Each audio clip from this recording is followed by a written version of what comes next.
Mana ada roh Tuhan sudah ada kebebasan. Roh Tuhan menghidupkan tubuh-tubuh yang fana ini. Tubuh kita yang fana. Roh Kudus ada dalam saudara, Roh Kudus ada dalam saya. Roh Kudus tidak tinggal diam, saudara. Roh Kudus menjamah tubuh saudara, Roh Kudus menjamah tubuh saya. Sehingga segenap anggota tubuh saya berfungsi dengan baik. Anggota tubuh saudara berfungsi dengan baik. Karena Roh Kudus tinggal dalam saudara. Roh Kudus menjamah tubuh saudara. Roh Kudus memperbaiki tubuh saudara. Mana yang rusak oleh dosa, dia perbaiki. Mana yang rusak oleh setan, dia perbaiki. Untuk itu Roh Kudus diberikan kepada kita. Amin, saudara. Haleluya. Haleluya. Ya. Itu pekerjaan Roh Kudus. Sampai sekarang. Sampai kita nanti beroleh tubuh kebangkitan yang luar biasa daripada Tuhan. Sekarang ini tubuh kita ini, saudaraku, belum tubuh kebangkitan, belum tubuh yang mulia. Tapi saudaraku, sebagai anak-anak Tuhan, tubuh kita ini biar dikuasai oleh Roh Tuhan. Kalau tubuh kita dikuasai oleh Roh Tuhan, kita kuat, kita sehat, kita berkemenangan. Dan penyakit, saudaraku, tidak berkuasa atas kita, saudara. Puji Tuhan. Nah, saudara yang kasih dalam nama Yesus, oleh sebab itu kita perlu memiliki persekutuan yang erat dengan Roh Kudus. Rasakan selalu kehadiran Roh Kudus dalam hati saudara, karena dia tinggal dalam saudara. Anugerah Tuhan Yesus Kristus, kasih Allah Bapa dan persekutuan Roh Kudus adalah menyertai saudara sekalian. Bersekutu dengan Roh Kudus. Dengar suara Roh Kudus. Sebab firman Tuhan berkata, seberapa banyak anak-anak Tuhan dia dipimpin oleh Roh Kudus. Roh Kudus hidup, saudara. Dia berkata-kata, sama sebagaimana Yesus berkata-kata, Roh Kudus berkata-kata kepada saudara. Dan kita perlu mematuhinya. Firman Tuhan berkata, pada hari ini kalau kamu mendengar suaranya, janganlah kamu mengeraskan hatimu. Patuhi suara Roh Kudus, itu membawa kemenangan pada saudara, membawa kehidupan kepada saudara, membawa keberhasilan kepada saudara, membawa kuasa kepada saudara, membawa urapan kepada saudara. Amin. Haleluya. Membawa kesembuhan bagi saudara. Haleluya. Oh, haleluya Yesus. Syukur Tuhan. Haleluya. Luar biasa Roh Kudus. Sepanjang saudara membiarkan dia memimpin saudara, luar biasa pekerjaan dalam hidup saudara. Sepanjang saudara biarkan, saudaraku, dia menguasai saudara, maka dia akan mengerjakan perkara yang besar dalam saudara.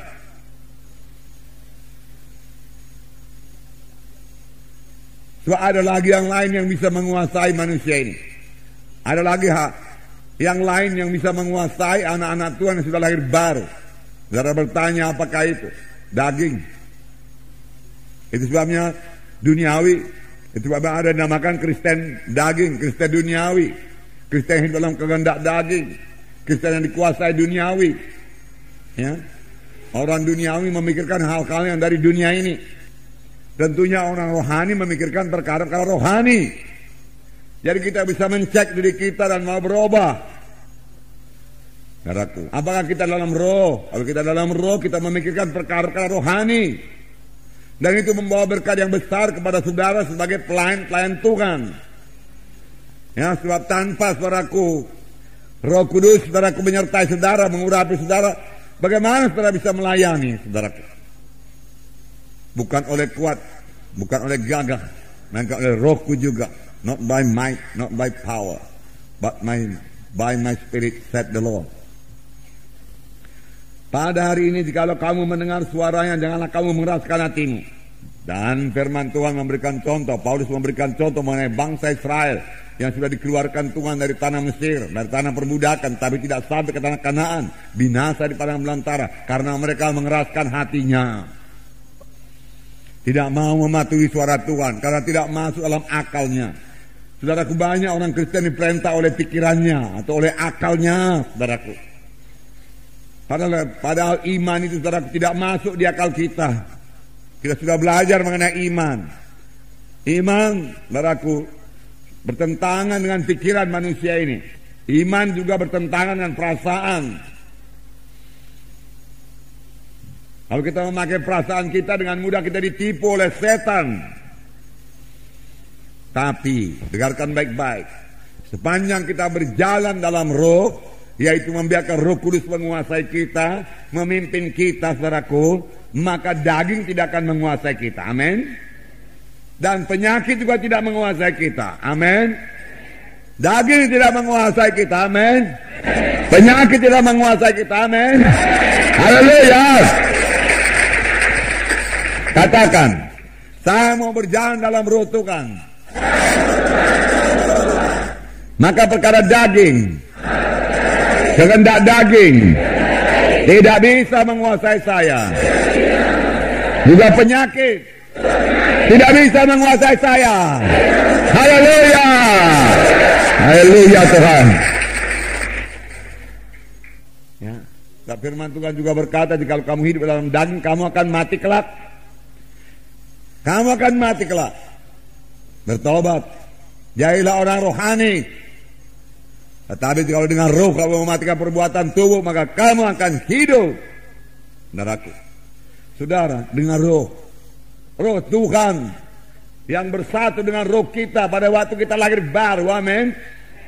Ya, sebelum kita lahir baru, roh kita mati, nggak bisa mengerti perkara rohani, nggak bisa menyambut Tuhan, saudaraku. Tetapi sudah kita lahir baru, roh kita jadi hidup. Hidup roh saya, hidup roh saudara. Nah, roh Tuhan datang, saudaraku, itu dengan roh saudara untuk mengalahkan perkara daging, duniawi, mengalahkan penyakit. Itulah pekerjaan Roh Kudus. Tapi banyak anak-anak Tuhan tidak membiarkan Roh Kudus yang memimpinkan dia, saudaraku. Banyak anak-anak Tuhan masih dipimpin oleh pikirannya, perasaannya, saudaraku. Kalau Roh Kudus menguasai tubuh kita, Roh Kudus menguasai pikiran kita, Roh Kudus menguasai perasaan kita, saudaraku, Roh Kudus menguasai jiwa kita, saudara, maka penyakit tidak berkuasa atas kita. Mengapa, saudaraku? Karena penyakit, saudaraku, hanya berkuasa atas tubuh dan atas jiwa, saudaraku. Tetapi, saudaraku, setan tidak bisa menjamah roh saya. Roh saudara tidak bisa dijamahnya. Kalau roh yang sudah lahir baru itu kuat, berkuasa.